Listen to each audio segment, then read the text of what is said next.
नहीं है। मंदिर में जाते हैं, भगवान पे चढ़ा हुआ फूल, भगवान पे चढ़ी हुई बेलपत्री पूरे मंदिर में जहां वहां पड़ी रहती है और लोग उस पे से चलते हुए लांघते हुए निकल जाते हैं।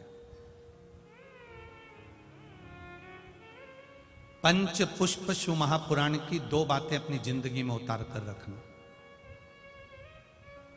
यदि कोई बड़ा रोग अपने जीवन में नहीं चाहते हो, इस मुख को जिंदगी भर शुद्ध चाहते हो और इस मुख में कभी कोई बड़ी बीमारी नहीं चाहते हो, तो दो बातें अपनी जिंदगी में उतार कर रखना।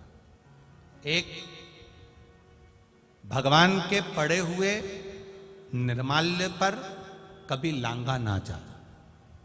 दूसरा, अपने मुख में पान खाकर, गुटखा खाकर या कोई वस्तु खाकर जो मंदिर के लिए रास्ता जा रहा हो, भगवान की कथा के लिए रास्ता जा रहा हो, भगवान के द्वार पर रास्ता जा रहा हो, वहां अपने मुख से थूका ना जाए। जितने लोग पार कर कर जाते हैं उतना दोष आपको लग जाता है और आपका जीवन नष्ट हो जाता है।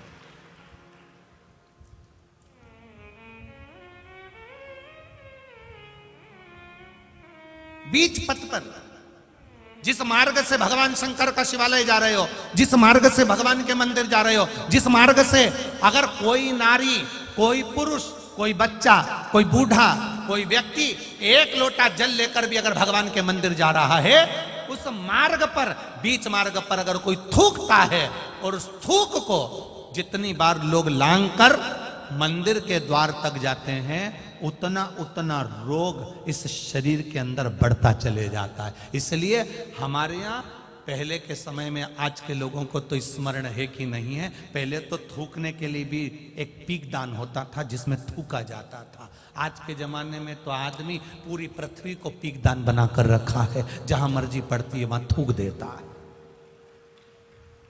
ये श्रेष्ठता नहीं है हमारे।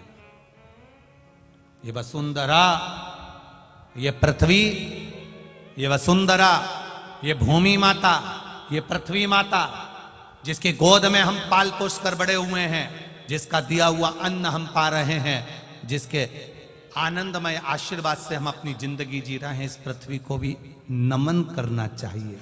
नमन, प्रणाम करना चाहिए। हम हमेशा कहते आए हैं, आज फिर कहते हैं, जिसकी बंजर भूमि पड़ी हो, जिसमें अनाज भी नहीं होता हो, बहुत मेहनत कर ली है, उस भूमि में कुछ नहीं होता, लोगों ने कह दिया इस भूमि में कुछ नहीं होता, ये जमीन बेकार है, ये जमीन बेकार है, ये जमीन बेकार है। आपसे निवेदन करना चाहेंगे, किसी मंदिर का निर्माल्य जो शिव जी पर चढ़ा हो, इकट्ठा हो गया हो, उस मंदिर के निर्माल्य को एकाग्रित कर लो, डलिया में भर लो और पूरे पूरे भूमि पर उस निर्माल्य का खाद बनाकर, उस पूरी जमीन पर आप उस निर्माल्य के खाद को थोड़ी थोड़ी दूर पर इतना इतना खड्डा खोद कर बाबा के उस निर्माल्य को डालना प्रारंभ करिए। क्यों? क्योंकि उससे भूमि की उपज देव अधिदेव महादेव की कृपा से अपने आप बढ़ना प्रारंभ हो जाएगी। उसको रखो, डालो,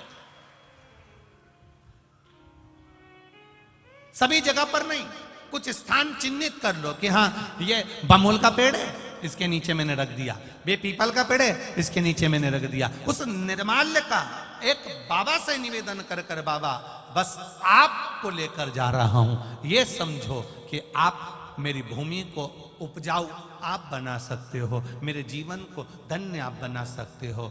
उससे दो फायदे होंगे। क्या?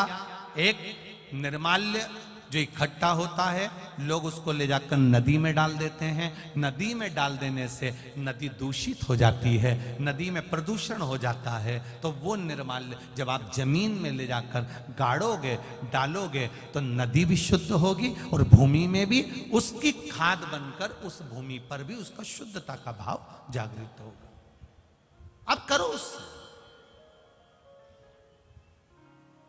आप कहो,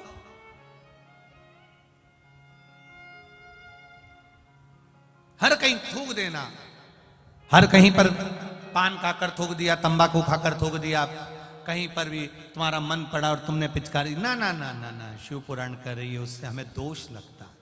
उस दोष का वर्णन कई लोग कहते हैं ये तो कुछ खाता ही नहीं था, ये तो बहुत अच्छा व्यक्ति था, इसको ऐसी बीमारी हो गई, इसको ऐसा रोग हो गया, कहां से हो गया, कारण क्या है, ये रोग आया कहां से। हो सकता है इसकी आदत में था, घर से निकलता था, कहीं देवालय शिवालय पढ़ता था, ध्यान नहीं दे पाता था, थूक दिया, उस पे से निकलकर लोग जाते रहे, मंदिर पहुंचते रहे, उसका दोष जिंदगी में आ जाता है, वो दोष है।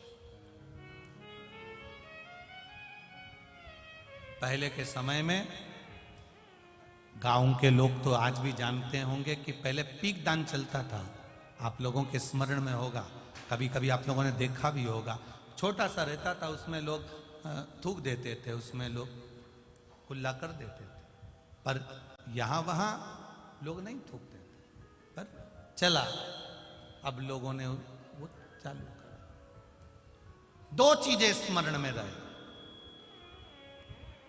कोटेश्वर बाबा का दर्शन करने जाओ, महाकाल बाबा का दर्शन करने जाओ, ओमकारेश्वर बाबा का दर्शन करने जाओ, चाहे तुम्हारी मर्जी पड़े, जिस शिवालय में दर्शन करने जाओ, जिस मंदिर में दर्शन करने जाओ, उस मंदिर में अगर कोई बेलपत्री जमीन पे पड़ी है, कोई फूल पड़ा है, आप दर्शन करने आए हो ना, उसको उठाकर किसी एक कोने में, किसी एक जगह पर ले जाकर पटक दो।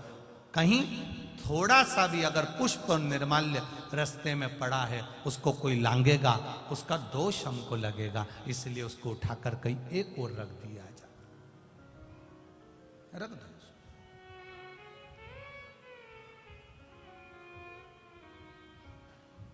हम तो यहां तक कहते हैं, किसी मंदिर में पुजारी जी बैठे हैं, पंडित जी बैठे हैं, कोई आया दर्शन करने के लिए, आप भगवान की बेलपत्र, भगवान का पुष्प उसी को दो जो आपसे मांग रहा हो। कई बार विद्वज्जन उस फूल को, उस बेलपत्री को उठाकर उसको दे देते हैं जो उसका मोल नहीं समझता, और बाद में उसको ले जाकर कहीं पटक देता है, उसमें उसकी प्रधानता नहीं है।